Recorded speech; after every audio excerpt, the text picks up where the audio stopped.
بسم اللہ الرحمن الرحیم۔ السلام علیکم ورحمۃ اللہ وبرکاتہ۔ امید ہے کہ آپ خیر و عافیت سے ہوں گے۔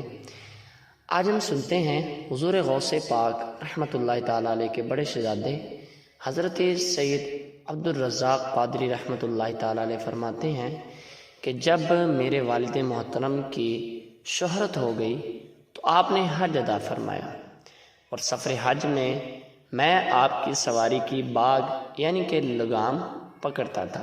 جب ہم بغداد شریف کے جنوب میں واقع ایک شہر میں پہنچے تو آپ رحمۃ اللہ تعالیٰ علیہ نے فرمایا، یہاں سب سے غریب گھر کی تلاش کرو۔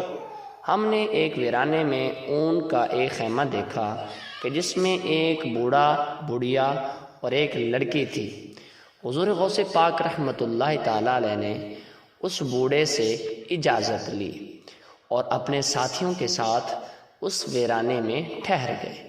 اس شہر کے بڑے بڑے بزرگ اور امیر لوگ آپ کی خدمت میں حاضر ہوئے اور درخواست کی کہ آپ ہمارے ہاں یا کسی اور اچھے مکان میں تشریف لے چلیں، مگر آپ نے منظور نہ فرمایا۔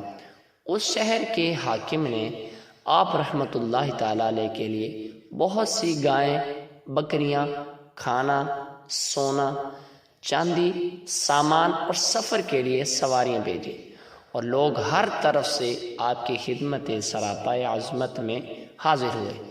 آپ نے اپنے ساتھیوں سے ارشاد فرمایا کہ اس تمام سامان میں سے میں نے اپنا حصہ اس گھر والوں کو عنایت کیا۔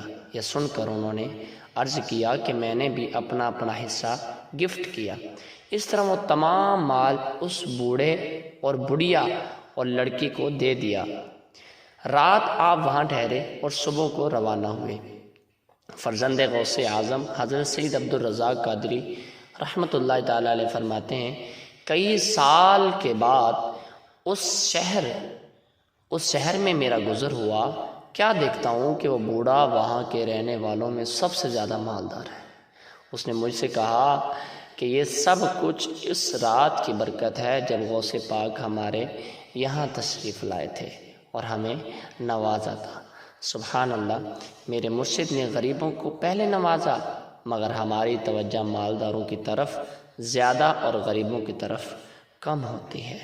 افسوس، صد افسوس۔